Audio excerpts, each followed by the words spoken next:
Los objetivos para esta charla son los siguientes: definir exodeviaciones, conocer las clasificaciones de las exotropias y remarcar principalmente en la más frecuente, ¿no? Como mencionó el doctor Flores, reconocer las características de la exotropia intermitente.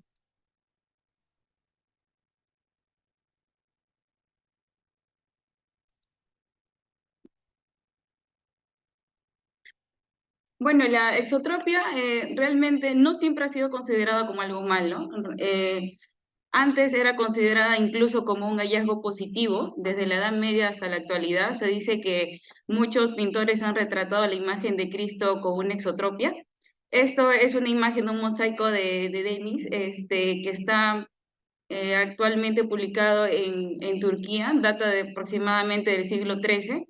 Y la razón por la que consideraban que esto era un hallazgo positivo era porque decían que la exotropia brindaba una vista panorámica, ¿no? De aquellas personas que padecían de esto. Entonces, para nosotros hablar acerca de la exotropia tenemos que abarcar el término de exodesviaciones, ¿no? ¿Qué es una exodesviación? Es un estrabismo divergente, ¿no? En la cual define una alteración en el aparato locomotor que se caracteriza por una desviación hacia afuera del eje ocular y puede mantenerse latente cuando se controla por mecanismo de fusión, a esto denominamos exoforia, o manifestarse en caso de no hacerlo, ¿no? Un estrabismo divergente, ¿no? En este caso una exotropia. El término pseudoexotropia designa la apariencia de desviación de ojitos que realmente están alineados de manera adecuada, ¿no? Y esto puede darse por diferentes causas, por ejemplo, una distancia interpupilar amplia, un ángulo capa positivo. Hay que recordar que el ángulo capa es el ángulo que existe entre el eje visual y el eje pupilar anatómico del ojo. Recordemos que la fobia se encuentra temporal al eje, al eje, al eje anatómico del polo posterior. Por tanto, los ojos están, por decir, ligeramente abducidos para lograr una fijación bifoveal, ¿no? Entonces, un rayo de luz proyectado directamente sobre la córnea originará un rayo luminoso ligeramente nasal, ¿no? Hacia el eje central del ojo. Entonces, esto denominamos un ángulo capa positivo. En pacientes que tienen un ángulo capa muy positivo, en las que hay un desplazamiento temporal de la mácula, en esos casos se genera una apariencia de una exotropia, ¿no? Una pseudoexotropia. Entonces, si bien es cierto, el estrabismo es un padecimiento en el cual se afecta aproximadamente del 2 al 4% de la población infantil, las exotropias abarcan, se dice, hasta un 1% y más común en sexo femenino. Se han propuesto varias teorías etiopatogénicas para su origen, por ejemplo, el exceso de divergencia tónica, alteraciones mecánicas y anatómicas, como por ejemplo aumento de la divergencia orbitaria, disostosis craneofaciales, aumento del tejido elástico en los rectos externos, y factores sensoriales, como por ejemplo la disminución de la visión, ¿no?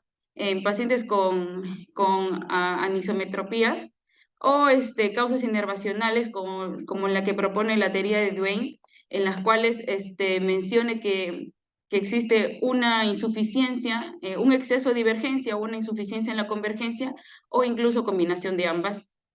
La herencia, en este caso, también se ha visto que juega un papel importante como un factor etiológico, ¿no? Autores como Pietro y Díaz y colaboradores creen que la transmisión es plurifactorial, y esto dependiendo de factores tanto motores como sensoriales, ¿no? Incluso algunos autores observaron una relación de la exotropia congénita con mujeres que fumaron durante el embarazo.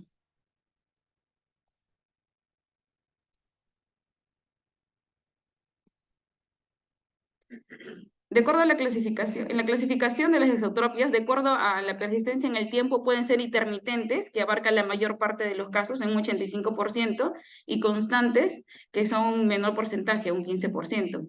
Ahora, de acuerdo con la relación de cerca a lejos, o en función de la diferencia de las medidas del covértex alternante con prisma de lejos y de cerca, las exotropias pueden dividirse en exceso de convergencia, en las cuales la desviación es mayor de lejos que de cerca, y esta vale decir que es la más común, básica o simple, en la cual la exodeviación es tanto igual de lejos como de cerca, o en algunos casos se menciona que la diferencia no es mayor de 10 dioptrías, y la insuficiencia de convergencia, en las cuales la exodesviación es mayor de cerca que de lejos, y una denominada pseudo exceso de divergencia, en las cuales aparentemente hay una exodesviación mayor de lejos, pero si nosotros anteponemos un lente de +3 y le examinamos a estos pacientes de cerca, vamos a ver que la desviación va a ser igual en ambos casos, ¿no? Tanto de cerca como de lejos.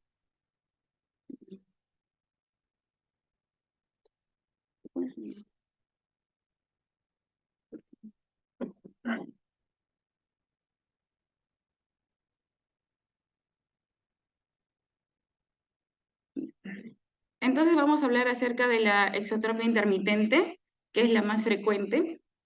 Esta exotropia, como ya habíamos dicho, es una desviación divergente que se presenta al interrumpir la fusión, ¿no? Y en ocasiones puede presentarse de manera espontánea. Entonces, esta exotropia se presenta de manera intermitente junto con periodos de ortoforia que son de duración variable, ¿no?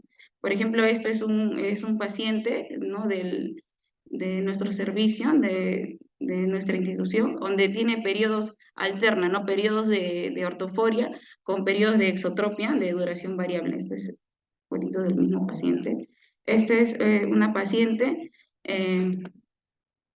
no sé si se puede reproducir el video. Mm, mm.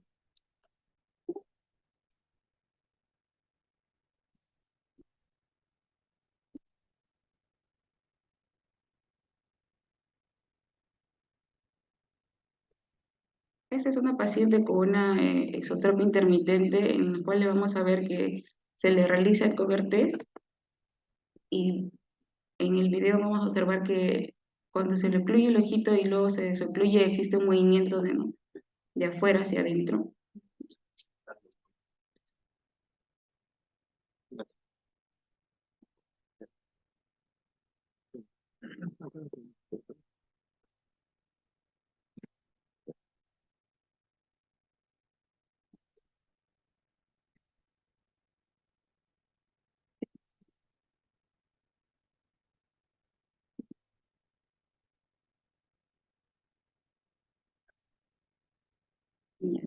Entonces vemos cómo el...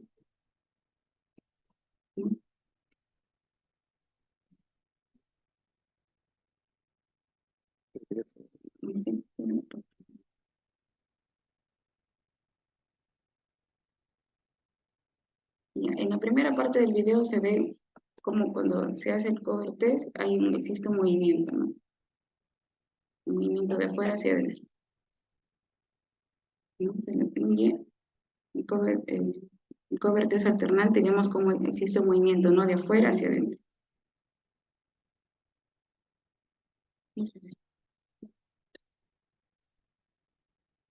Entonces, la exotropia intermitente vamos a ver que se caracteriza, es una exodesviación que va a presentar periodos de tropia, es decir, exotropia de una desviación que nosotros claramente vamos a notar, ¿no? Donde el paciente suprime, y foria, donde el paciente, por decir, está derecho, ¿no? Porque tiene mecanismo de fusión. La mayoría de estos pacientes tienen buena visión. Se dice que sus errores refractivos son pequeños, no hay mucha, no hay mucha alteración, no son tan grandes los errores refractivos, puede haber hipermetropías, miopías, incluso se dice que hay más miopía, astigmatismos miópicos compuestos, y la razón por la que estos pacientes se mantienen en ortoforia es porque tienen una buena convergencia fusional, ¿no? Incluso existen varios grados, no todos los pacientes tienen la misma cantidad de convergencia funcional, es por eso que en la evaluación no siempre vamos a notar la exodesviación.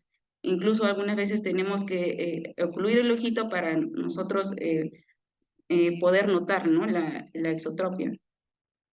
La exotropia intermitente representa 50%, incluso en algunas literaturas más porcentaje de las exotropias en los niños. Tiene una incidencia de 13.2 en 100.000 nacidos vivos en Norteamérica. Está descrito más frecuentemente en países asiáticos.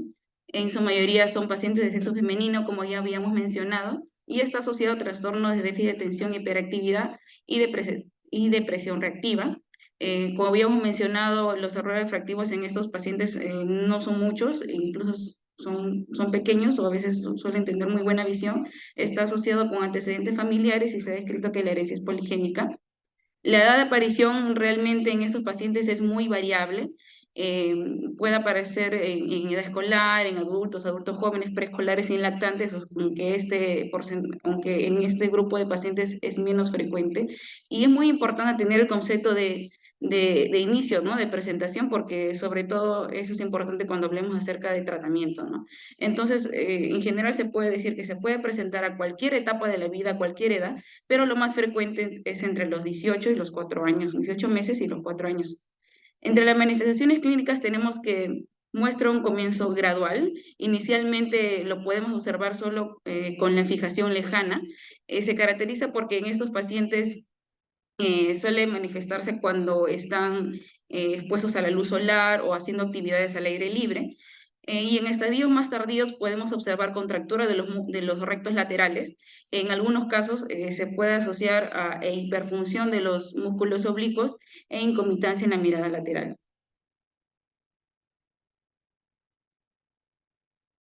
¿no? Entonces, esa es la misma paciente que habíamos visto al inicio, donde al ser el cobertés alternante vemos que hay ¿no? El movimiento del ojito de afuera hacia adentro. Cuando se evalúan los movimientos oculares, vamos a ver que claramente hay una hiperfunción de los oblicuos, ¿no?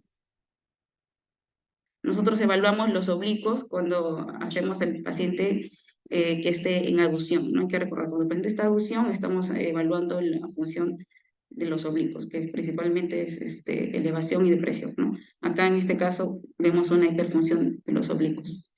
Entre las manifestaciones clínicas hay que tener en cuenta que existe una buena correspondencia retiniana normal mientras estos pacientes tengan mecanismos de fusión binocular aceptables. Cuando hay una alteración o algo que cause una interrupción de estos mecanismos de fusión binocular, existe una correspondencia retiniana anómala, y son estos casos en los que puede manifestarse cierto grado de diplopia, ¿no? Y una exotropia constante, y van a presentar un ángulo de desviación estable, y esto dado por la contractura que presenta en el músculo recto lateral. ¿Cuál es el motivo de consulta en estos pacientes? Generalmente los pacientes o los padres, porque la mayoría son niños, refieren que el niño desvía la mirada cuando está distraído, se nota más cuando está de lejos, y es muy clásico que el padre diga que a veces tengan que estar como que llamándoles la atención para que el niño ponga derechito el ojo, o tenga el paciente guiña el ojito para poder recuperar la ortoforia, ¿no? Entonces, y en el caso de adultos, se presenta cuando, por ejemplo, hay periodos de cansancio. Hay que tener en cuenta que esto se altera cuando nosotros interrumpimos la convergencia fusional. Cualquier cosa que altere los mecanismos de fusión se va a expresar la exodeviación. Es por eso que en pacientes adultos lo vamos a encontrar cuando, por ejemplo, hay alguna enfermedad, episodios febriles o pacientes que están muy cansados, o se menciona una mirada en casos de una mirada casual, ¿no? Donde están mirando un punto lejano, no un punto fijo, y se pierden los mecanismos, se pierde la convergencia fusional y se desvía, ¿no? Habíamos dicho que más frecuente lo vamos a encontrar de lejos. Incluso hay algunos pacientes en las que en las que en ellos pueden notar a un cierto grado de diplopia fugaz, cuando existe la variación de la ortoforia, la exodesviación, pueden en algunos momentos mencionar como que ven doble, pero se suprime rápidamente, ¿no? Para el diagnóstico es importante realizar las pruebas, los exámenes del cover test, ¿no? Cover and cover en casos alternantes y con el uso de los prismas, ¿no? Este es un paciente también de nuestro servicio, de nuestra institución, ¿no? Donde al hacer el examen ocluyendo el ojito, nos damos cuenta que la paciente hace un movimiento, ¿no? De fuera hacia dentro del ojito derecho. Esa es una exotropia intermitente, ¿no? Y esto va a alternar con episodios de ortoforia, ¿no? En el caso cuando también nosotros cuando se evalúan con los prismas, ¿no? Tenemos que lograr que el reflejo ocular quede central. Al ser una exodesviación, hay que tener en cuenta que la base del prisma lo vamos a dirigir hacia nasal, hasta lograr que el paciente esté en ortoforia, ¿no? Ese también es pacientitos de nuestra institución, cortesía de la doctora Doménica. Son pacientes que van a alternar episodios de ortoforia con exodesviación, ¿no? Como en la primera imagen no hay se ve la exodesviación del ojito derecho, y en la imagen inferior vamos a ver que existe, este paciente está en ortoforia, sino que, bueno, ahí él tiene un epicanto considerable, ¿no? Incluso parece que está en isotropia, pero realmente está en ortoforia, ¿no? Cuando se realiza el cover test alternante, vemos cómo realiza el movimiento, ¿no? De afuera hacia adentro. Entonces, en la exploración sensorial, hay que tener en cuenta que estos niños tienen buena sensorialidad, estos pacientes, porque la mayoría tienen muy buena visión, tienen buena estereopsis tanto de cerca como de lejos, y la fusión se va a estar dada porque tienen buena convergencia funcional, pero esto va a ser en diferente grado, ¿no? No todos los pacientes tienen la misma cantidad de convergencia funcional. Lo que es más estable es la buena estereopsis que tienen estos pacientes, ¿no? En el caso de la exploración motora, la desviación va a ser simétrica, es decir, que se puede neutralizar con prismas, tanto de lejos como de cerca. Las aducciones y las versiones, por lo general, no hay alteraciones en estos casos. Y puede haber incluso, se menciona cierta divergencia en casos de elevación y depresión, ¿no? Síndrome X. ¿Cómo nosotros evaluamos? Existe una escala de Newcastle donde se realizan preguntas tanto al familiar, ¿no? al padre, para ver cómo se comporta la exodesviación en casa, en consulta, ¿no? En resumen, se puede decir que existe un buen control cuando eh, aparece con el cover test y se endereza solo. Es regular cuando necesita como pestañear o refijar para poder enderezar, y un mal control cuando esta desviación se ve de manera espontánea. En los diagnósticos diferenciales hay que tener en cuenta que el principal diagnóstico diferencial es con la desviación horizontal disociada.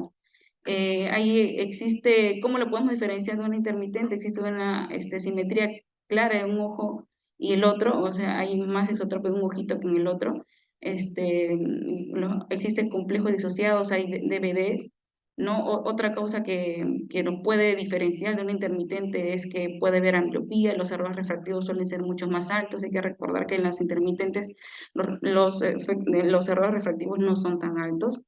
Tenemos otros tipos de exotropias, por ejemplo, las exotropias constantes, que generalmente se presentan al nacer. Las refracciones suelen ser normales, los ángulos son más grandes y constantes. Puede que haya DVD también. Con frecuencia en estos pacientes hay anomalías neurológicas, y el tratamiento principalmente es quirúrgico, en donde hay una recesión, un retroceso recto lateral y una resección recto medial. En lactantes, en estos casos se presentan antes de los 6 meses de vida, la desviación es constante, generalmente los ángulos son grandes. Felizmente esto es infrecuente y puede estar asociado a trastornos neurológicos.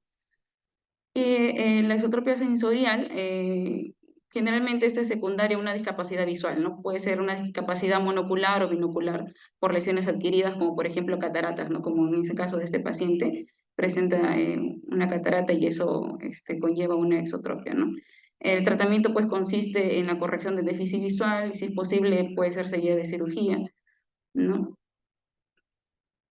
Incluso en algunos pacientes puede desarrollar diplopía, ¿no? Que a veces no se puede tratar, ¿no? Debido ya a lesiones que pueden existir como atrofias, hipoplasia, y puede haber lesiones maculares. En este caso es un paciente de una exotropia secundaria a una parálisis de tercer par, ¿no? Vamos a observar que presenta tosis, en los movimientos, en la evaluación de los movimientos extraoculares no eleva ni deprime el ojito derecho, ¿no? Y bueno, también hay compromiso pupilar. Este es el caso de una isotropia consecutivas. Generalmente estos puede aparecer espontáneamente un ojo ambliopio, o más frecuentemente después de una corrección quirúrgica en pacientes con esotropias, con endosdeviaciones. Y este es el caso de una paciente que fue operada a los 5 años de una esotropia, actualmente tiene 14 años, y fue operada de una esotropia y terminó en una exotropia, ¿no? O sea, se operó de una esotropia y el paciente terminó con una exotropia consecutiva, ¿no?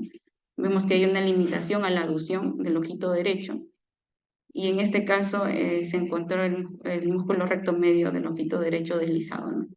Y eso es lo que menciona en la teoría, ¿no? Y la posibilidad del hallazgo de músculos deslizados, ¿no? En esos casos, el tratamiento es quirúrgico y se puede mencionar que puede existir dipropias post cirugía. Y aunque puede resultar al inicio bien la cirugía en estos pacientes con esotropias consecutivas, el gran porcentaje puede recidivar. Mm, Y eso sería todo, por mi parte. Gracias.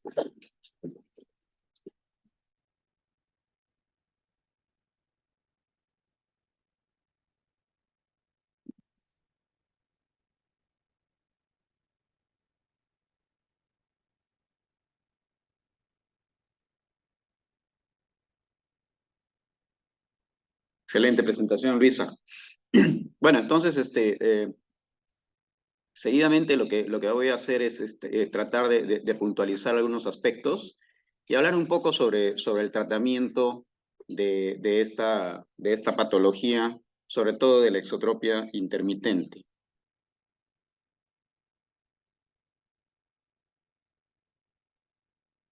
Entonces, ya lo había mencionado Luisa, de todas las exodesviaciones, definitivamente la exotropia intermitente es de lejos la más frecuente. Algunos estudios hablan alrededor del 50 al 70%.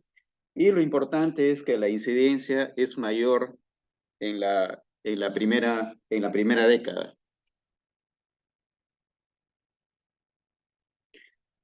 Y entonces, para enfatizar un poco en los factores de riesgo, porque esta parte sí considero que es importante, los principales factores de riesgo que se han determinado. Entonces, fíjense ustedes, es la anisometropía, el sexo femenino, la historia familiar, la prematuridad y la morbilidad perinatal. Pero es importante acá señalar que el principal factor de riesgo en general para los estrabismos en los niños viene a ser la prematuridad. Para que tengan una idea, el riesgo relativo es de 11 cuando un niño es prematuro y la historia familiar solo pesa como 3. Entonces, cuando tengamos un niño prematuro, no solo hay que estar alerta ante la posibilidad de que haga retinopatía de la prematuridad, sino diferentes patologías oculares y entre ellas el estrabismo. Entonces, ¿qué hacemos cuando tenemos un paciente con una exotropia intermitente? Lo primero que tenemos que hacer es hacer una corrección del error refractivo. Entonces, estos pacientes hay que hacerles su refracción, ¿no es cierto? Si son niños, mandatoriamente su refracción con cicloplegia. Entonces, recordar que si el niño es miope, simplemente le damos su corrección miópica full, ¿correcto? No hacemos ninguna modificación a su refracción si es que es miope. Si el paciente es hipermétrope, solo corregirlo si esta hipermetropía es mayor a 4 dioptrías. Si es menor, es preferible no corregirlo. Y la anisometropía, corregirla en el caso de que sea mayor a 1.5 dioptrías. Entonces, ese es el primer paso en el tratamiento de una exotropia intermitente. ¿Sí? Bueno, ¿qué más podemos ofrecer entonces al paciente? Hay diferentes alternativas de tratamiento, tratamientos conservadores, ¿no es cierto? Y tratamientos quirúrgicos. Entonces, vamos a hablar un poco del tratamiento conservador, que dicho sea de paso, el primer punto viene a ser la corrección del error refractivo. Entonces, veamos qué pasa con el parche, ¿ya? Y para esto me voy a remitir a la mejor evidencia clínica disponible. Y este es un ensayo clínico que se hizo en niños de 12 a 35 meses, donde un grupo de niños simplemente se les observó. La observación incluía el prescribir el error refractivo, conforme hablamos en la primera diapositiva, si es que era necesario, y el otro grupo se les indicó parche 3 horas al día durante 5 meses. Y el objetivo del tratamiento del estudio era medir el deterioro del exotropia intermitente en el tiempo. Y fíjense ustedes que el deterioro en el grupo observación fue el 4% y en el grupo parche 2%. Esta es una diferencia que no es, diríamos, significativa clínicamente. Entonces, se concluye que existe insuficiente evidencia para recomendar el parche en los menores de 35 meses. ¿Sí? Y entonces este mismo grupo de investigadores decidió estudiar a niños más grandes, entre 3 y 10 años, y comparar la oclusión con parche versus la observación. Entonces armaron dos grupos en el estudio, el grupo control, diríamos, en el cual solo le indicaron la prescripción del error refractivo si era necesario, el grupo de observación, y el otro grupo, similar al estudio anterior, en el que les indicaron el parche 3 horas al día. Y la idea era medir igual el deterioro de la exotropia intermitente en el tiempo o una alteración, una pérdida de la estereoagudeza. Y fíjense ustedes que el deterioro en el grupo observación fue de 6% y en el grupo parche 0,6%. Claro, esta es una diferencia matemáticamente significativa, pero clínicamente no importante. Entonces, este ensayo clínico determina que ambos tratamientos pueden ser razonables para tratar a niños de 3 a 10 años. O sea, si ustedes desean, los observan, o si ustedes desean, les indican parche. Una cuestión importante de estos dos estudios que acabo de señalar, que fue hecho en niños que de inicio no se les había indicado la cirugía, bajo las indicaciones que vamos a hablarlas más adelante. Ahora, entonces, estos niños de 12 a 35 meses en los cuales se les había simplemente prescrito el error refractivo, se los observó durante 3 años. ¿Ah? Se les hizo un seguimiento por 3 años para buscar igual qué pasa con esos niños a lo largo de 3 años. Y a los 3 años hubo una modesta tasa de deterioro y no evidencia de incremento del tamaño de la desviación. Entonces, este estudio refuerza que la observación en aquellos niños pequeños puede ser perfectamente la observación. Solo un pequeño porcentaje va a empeorar su cuadro clínico. ¿Sí? Y igualmente a esos niños más grandes, de 3 a 10 años, que se les había indicado solo con observación, se les hizo un seguimiento para 3 años para ver qué pasaba con ellos. Y entonces el deterioro o progresión a una exotropia constante fue muy poco común. Fue solo del 15% a 3 años. ¿Sí? Entonces, el control de la exotropia, la estereoagudeza y la magnitud de la desviación permanecieron en la mayoría de los casos estables. Entonces, ¿por qué son importantes estos ensayos clínicos? Porque por primera vez nos demuestran que no era tan cierto aquello que nos decían en los estudios retrospectivos de que un gran porcentaje de los pacientes con exotropia intermitente iban hacia el deterioro. Entonces, estos ensayos clínicos no han podido demostrar eso, ¿correcto? Entonces, la observación puede ser también una alternativa de tratamiento en aquellos que no califiquen para cirugía. Bueno, pero ¿qué otra cosa puedo hacer yo por el paciente si decido tratarlo, ¿cierto? Entonces, podemos utilizar los lentes de hipercorrección negativa, ¿sí? Lentes negativos. Entonces, y es importante este ensayo clínico en niños de 3 a 10 años de edad. Entonces, ¿qué se hizo? En un grupo se les escribió estos lentes negativos o los lentes minus o minus, menos 2.5 dioptrías por 12 meses y luego menos 1.25 dioptrías por 3 meses y luego 3 meses se los dejó sin lentes versus el grupo control en los cuales no se les prescribió estos lentes negativos, sino solo su prescripción si es que era necesaria, de acuerdo a como habíamos señalado en la primera diapositiva. Entonces, se les evalúa a los 12 meses y lo que se buscaba era el grado de control del desvío. Y el grado de control en ambos grupos fue, el grado de control en el grupo que se le recetó el lente negativo fue mucho mejor que en el grupo observación, a los 12 meses, pero sin embargo, a los 18 meses no hubo diferencia en el control entre ambos grupos, ¿sí? Y En cambio, en el grupo de niños que se les prescribe el lente negativo, el lente de hipercorrección negativa, un porcentaje de ellos se hace miope. Entonces, ¿cuál es la importancia de este ensayo clínico? Que después de 12 meses de tratamiento sí hay diferencia. Aquellos niños que ustedes les prescriban el lente negativo, a los 12 meses van a tener un mejor control que aquellos que no lo hagan. Pero ese efecto va a ser solo fugaz y va a desaparecer después de los 3 meses de abandonar el tratamiento. Y el riesgo es que un grupo de ellos se nos haga miope. Entonces, mucho cuidado cuando implementamos esta estrategia de tratamiento, ¿correcto? Entonces hay que hablar siempre con los papás que todo tratamiento tiene riesgos y la familia tiene que saberlo. ¿Qué otra alternativa de tratamiento podemos ofrecer a estos pacientes? Podemos combinar los lentes negativos con oclusión y prismas.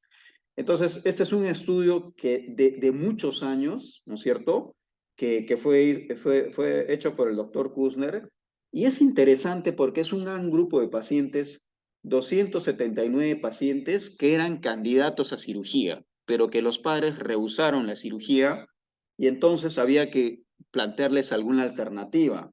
Entonces, este es un estudio de cortes. Entonces, fueron tratados con oclusión alterna de 2 a 4 horas, asociadas a lentes de hipercorrección negativa y asociados en algunos casos a prismas de base interna en cada lente hasta los 12 años. Generalmente la edad de inicio fue alrededor de los 3 a 4 años. Y lo que encontró el doctor Kussner es que un gran porcentaje de ellos, casi el 80%, mejoró el control y el ángulo de desvío con el tratamiento implantado, ¿sí? Y en un 74% de ellos, por lo menos el tratamiento logró retrasar la cirugía, al menos un año, hasta que los padres pudieran convencerse. Pero a los 20 años de seguimiento, miren, el 7% no necesitó cirugía. Claro, uno puede decir 7% es poco, pero sin embargo, recuerden ustedes que este es un grupo de pacientes en los cuales sí había indicación de cirugía. Entonces, esto nos enseña que aún en aquellos casos que tengan desvíos grandes, puede existir una mejoría con el tiempo. Entonces, esta es una alternativa de tratamiento, inclusive para un pequeño número de pacientes, como fue este caso, el 7%, puede ser una opción curativa. Entonces, también es una herramienta para ofrecer, diríamos, en algunos pacientes. ¿Qué más podemos hacer? Y acá podemos asociar los lentes de hipercorrección negativa con prismas, ¿no es cierto? La idea de este esquema de tratamiento es tratar de disminuir un poco el riesgo de inducir miopía a los niños. Es decir, ya no voy a recetar un lente de 2.5 o de 3, sino voy a reducir la cantidad de lente negativo y además voy a asociar un prisma. Pueden ser 2 dioptrías de base interna en cada ojo con la finalidad de estimular la convergencia acomodativa y mejorar el grado de control de la exotropia intermitente. Entonces, los lentes de hipercorrección negativa asociada a prismas mejoran significativamente el control de la exotropia intermitente y la estereopsis, y al parecer, porque son estudios preliminares en muy poca cantidad de pacientes, no parece causar miopía. Entonces, seguramente en los siguientes años va a haber mayor cantidad de publicaciones que nos va a permitir tener mejor evidencia científica. Ahora, ¿y qué pasa? Entonces, fíjense ustedes, ¿qué pasa con aquellos pacientes? Luisa nos había mostrado algunas fotos clínicas de algunos pacientes con una exotropia intermitente grande, ¿no es cierto? Pero también tenemos pacientes que van a tener exotropias intermitentes pequeñas, de 14 a 20 dioptrías prismáticas. Entonces, ¿qué pasa en esos pacientes respecto a la observación versus la cirugía? Fíjense, y este es interesante, porque fueron 164 niños de 3 a 13 años de edad, y fíjense ustedes, a un grupo se le sometió a cirugía, ¿no es cierto? Y a otro grupo se le observó simplemente. Y se les hizo un seguimiento de 2 años. Y fíjense ustedes que en el grupo de pacientes que se operó, el ángulo de desvío a los 2 años, 9 dioptrías, y en el que se observó 11 dioptrías. La estereopsis muy similar en ambos y el cambio miópico muy similar. Entonces, este estudio concluye que la cirugía en exotropia intermitente de pequeño ángulo, entiéndase aquella que es menor a 20 dioptrías prismáticas, no parece ser más beneficiosa que la observación. Y eso hay que conversar con los padres. Entonces la pregunta es, ¿para qué lo opero? Fundamentalmente por un tema cosmético, diríamos, ¿sí? Por un tema social. Cuando llegan a ser adolescentes los niños, entonces ahí empiezan, diríamos, a generar alguna dificultad el tema de la apariencia física, ¿sí? Pero funcionalmente no va a haber mayor diferencia frente a un paciente que lo observa. Eh, ¿Los prismas son útiles? Sí, se han utilizado los prismas directos, es decir, con el vértice del prisma orientado hacia el lado temporal, o el prisma inverso, ¿no es cierto?, en sentido contrario, y ambos en realidad funcionan. Ambos funcionan, así que es una alternativa que también podemos ofrecer a los pacientes. Y acá básicamente lo que hacen los prismas es vamos a reducir el esfuerzo vergencial que tiene que hacer el paciente para fusionar. Si yo tengo una exotropia intermitente de 25-30 y tengo que fusionar esa cantidad para permanecer mis ojos alineados, y yo le pongo un prisma de 4 en cada ojo, entonces ya no voy a necesitar los 30 de divergencia fusional, sino le restan la cantidad del prisma, entonces el paciente va a estar más aliviado. Entonces, una alternativa de tratamiento que también puede ser útil, sobre todo sintomáticamente. Luisa ya nos había mencionado del New Castle Control Score. Este es importantísimo para hacer el seguimiento de los pacientes, porque muchas veces, sobre todo en los centros, pueden ser privados o públicos, no necesariamente el mismo médico va a hacer el seguimiento del paciente. Entonces tenemos que utilizar un score para poder determinar cómo va este paciente en el tiempo. Entonces ya ella nos había explicado que son 3 criterios, ¿no es cierto?, con un puntaje que va de 0 a 3, con un puntaje total de 9. Pero y además de permitirnos hacer un buen seguimiento objetivo, este score es importante porque aquellos pacientes que tuvieron un puntaje mayor a 3, según este estudio, van a necesitar cirugía. ¿Ya? Entonces, esa es la importancia de este score. Y sí, la recomendación es implementarlo siempre en su práctica diaria. Puede tomar algunos minutos, pero realmente es muy útil. Bueno, no es el único score, hay varios, pero este, diríamos, es el que por lo menos nosotros hemos adoptado en la práctica diaria. Bueno, y entonces, ¿cuándo opero a un paciente? Pues generalmente los papás van a decir, doctor, entonces, la cirugía, ¿cuándo se hace? ¿En qué casos? ¿Hay que operar o no? Entonces, bueno, si es que hay un incremento de la fase de tropia con una disminución del control de fusión, este niño tiene que ser operado. Si hay un incremento en el tamaño de la desviación, podría ser una indicación de cirugía. Si hay una reducción de la estereoagudeza, si hay un deterioro sensorial del paciente, por eso hay que hacer el seguimiento también con test de estereopsis, con el que ustedes dispongan. Si la exotropia se manifiesta más de la mitad de las horas del día que el niño está despierto, también probablemente requiera cirugía. Y respecto a la magnitud del desvío, si es mayor de 15 dioptrías prismáticas, ¿sí?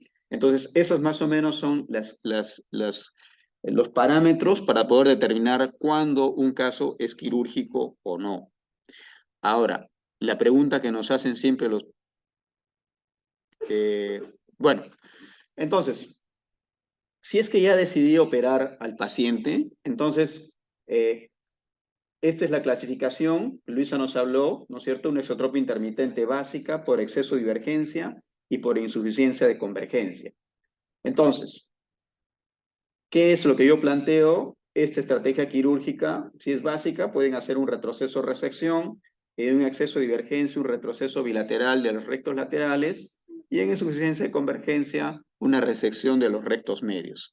Sin embargo, hay algo importante que señalar cuando decidimos hacer cirugía, que va a provocar un resultado satisfactorio a corto plazo, pero a largo plazo van a ser frecuentes las hipocorrecciones y las reoperaciones. Y eso hay que explicarlo a los padres, ¿sí?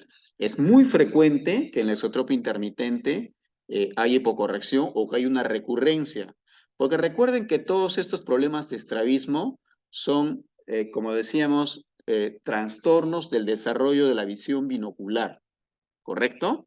Entonces, van a determinar frecuentemente, este tema va a determinar que ocurran recurrencias. Ya. Ahora viene el tema, ¿cuándo lo opero? Y este sí es un tema controversial. En realidad la mayoría de autores concuerda que no se debería operar sino a partir de los 4 años. Y eso fundamentalmente porque tenemos la posibilidad de generar una hipercorrección. Y recuerden ustedes que los cambios sensoriales van a ser peores en un estrabismo convergente que en un divergente. Entonces, si ustedes lo operan antes de los 3 y lo hipercorrigen y le generan una esotropia consecutiva, no le van a haber hecho ningún bien a este paciente. Entonces, más o menos el consenso es operable a partir de los 4 años. Sin embargo, este es un estudio interesante eh, que que compararon niños operados a partir de 3 años hasta los 5 años y niños mayores de 5 hasta los 11. Y según este grupo de estudio, los mejores resultados se obtuvieron en niños de 3 a 5 años. O sea, va a ser aquellos en los cuales van a tener menos posibilidad de tener resultados no deseados. En este caso fue del 28% frente al 50% cuando operan más grandes. ¿Sí? Entonces, eso también es importante conversar con los papás. Ahora, eh, ¿qué hay si yo tengo una exotropia intermitente básica y decir, es mejor hacer, como decíamos al inicio, un retroceso bilateral de los rectos laterales o un retroceso resección, cirugía monocular versus binocular? Y esta es una revisión sistemática con análisis cuantitativo, un metaanálisis, y que demuestra que no hay diferencia. ¿Ya? Tienen igual eficacia hacer cualquiera de los dos procedimientos, ¿cierto? Y eso es importante, siempre es importante revisar la mejor evidencia clínica científica disponible para adaptarlo a nuestra práctica diaria. Eh, pero, ¿qué pasa si yo tengo un niño que tiene una exotropia intermitente con tipo de insuficiencia de convergencia? ¿Sí? Es decir, que es mayor, como nos explicó Lisa, cuando el paciente mira de cerca. Entonces, y este es un estudio interesante porque se hizo 3 grupos al azar. El primer grupo se le hizo una cirugía de resección unilateral del recto medio. Al segundo grupo se le hizo una resección bilateral de los rectos medios, y esto basado en la desviación de lejos. Y al tercer grupo se le hizo un retroceso más una resección mejorada. Es decir, el retroceso del recto lateral basado en la desviación de lejos y la resección del recto medio basada en la desviación de cerca. Y este estudio concluyó que el retroceso resección mejorada va a lograr un mejor resultado en estos pacientes con insuficiencia de convergencia. Entonces, esta es una cosa importante para tenerlo presente y igual pueden implementarlo en su práctica clínica. Y bueno, ya casi para finalizar, eh, quiero mostrar las fotografías de algunos pacientes. Y ella es una paciente que vino al servicio. Ella trabajaba como de cajera en un conocido supermercado, hipermercado de nuestra ciudad. Y entonces, el tener esta exodesviación le generaba una dificultad para poder contactar con sus clientes. Entonces, ella decidió operarse. Entonces, ¿cómo podemos mejorar la calidad de vida de los pacientes mediante la cirugía de estrabismo? ¿Sí? Igualmente, este es el caso de un paciente que acudió y él trabajaba como vigilante en una importante empresa aeroportuaria. Igual, y esto le generaba dificultad al interactuar con la gente y con sus superiores. Entonces pidió un tiempo de permiso para poder tratar, y entonces pudimos mejorar su condición y mejorar también su calidad de vida, ¿no? Entonces, de esto se trata en realidad cuando estamos comprometidos con esta profesión. Y bueno, y ya para finalizar, solo quiero mostrarles este video. Eh,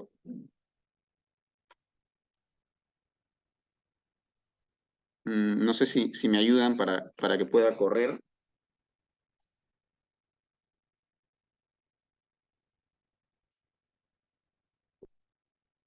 Entonces, es un video en el que queremos mostrar algunos aspectos de la técnica quirúrgica.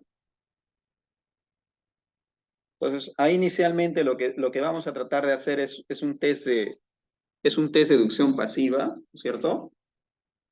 Siempre es importante realizar un test de deducción pasiva para determinar si hay alguna restricción. Ahí primeramente estamos pasando, bueno, ya hicimos el test de deducción, pasamos una sutura, siempre a las 6 como referencia y para poder traccionar el ojo.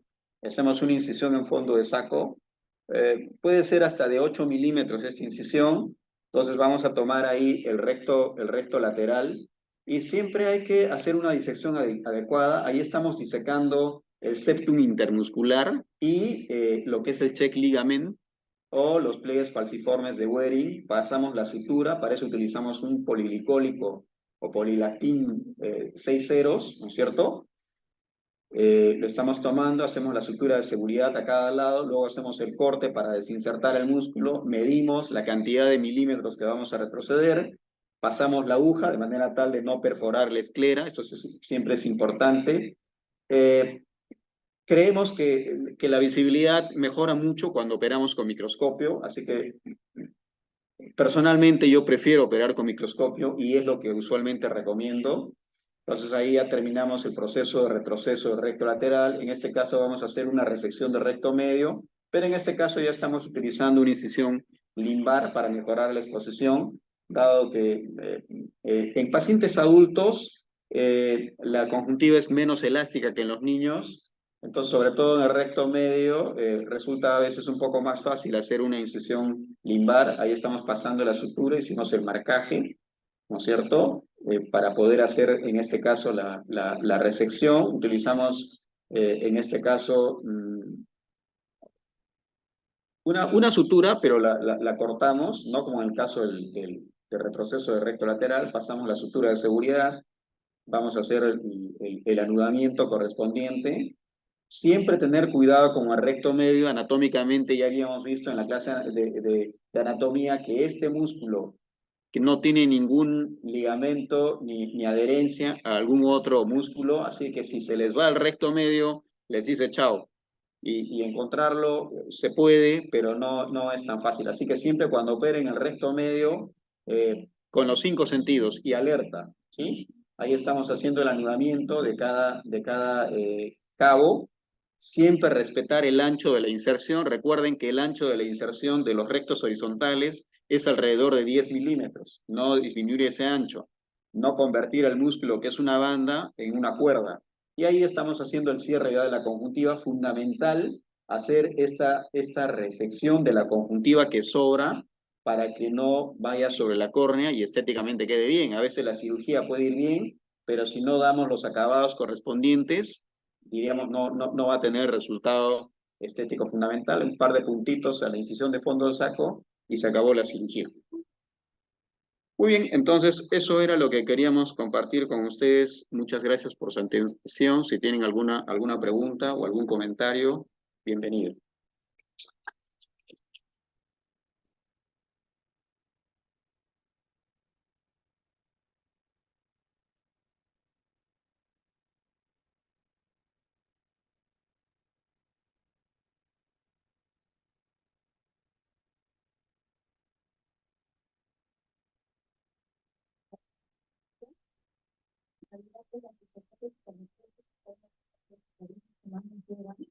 A la consulta y es importante saber todo esto durante la charla, que muchas veces el diagnóstico está como ya nos enseñó, ¿no?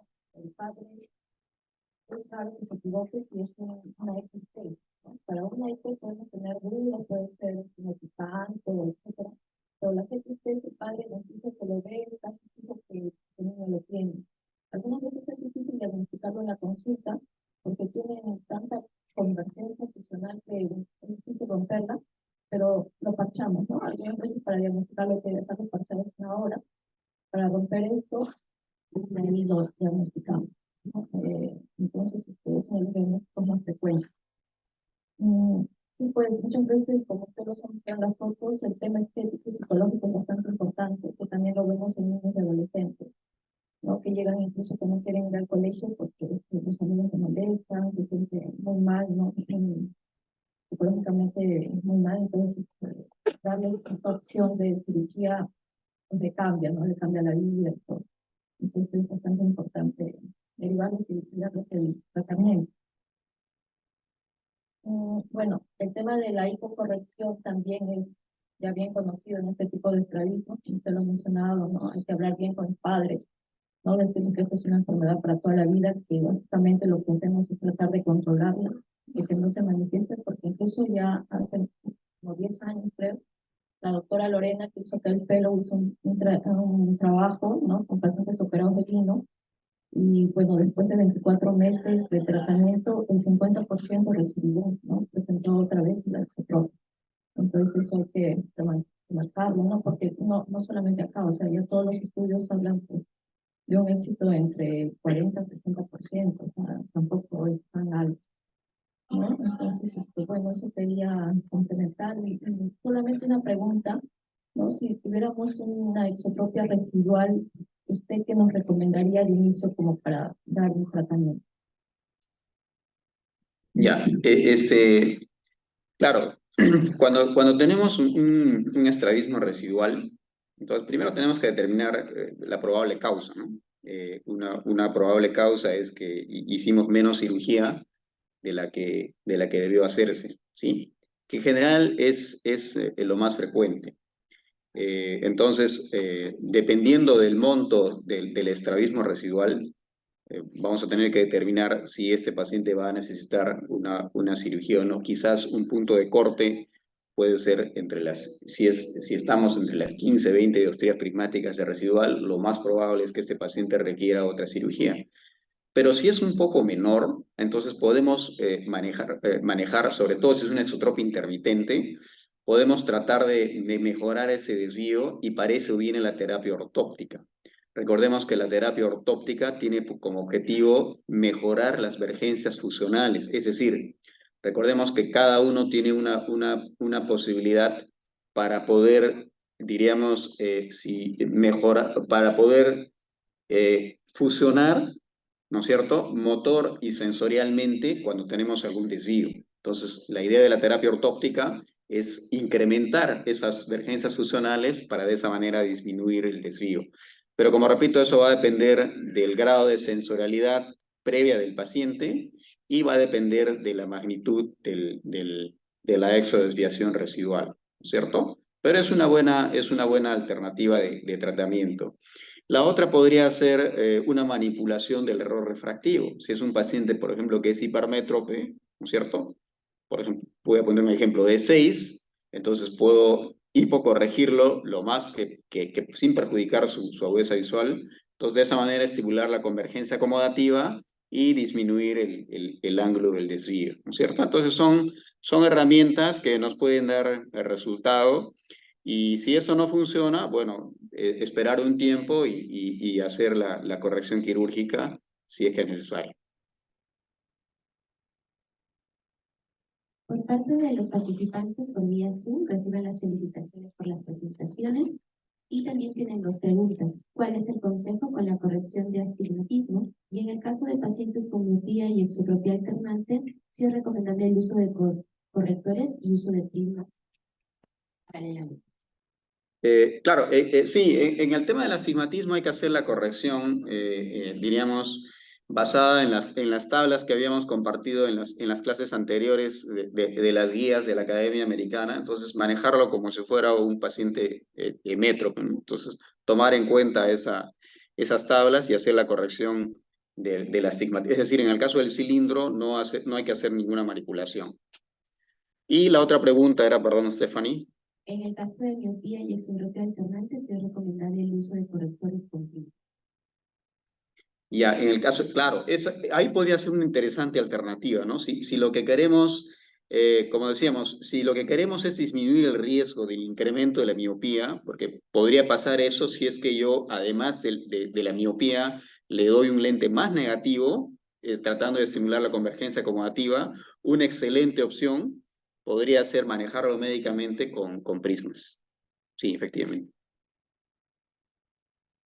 Si ya no hay otra pregunta en el auditorio, por vía Zoom. Agradecemos la participación de los 165 participantes, además de los de auditorio presentes, y muchas gracias. Nos vemos el día de mañana en el siguiente tema.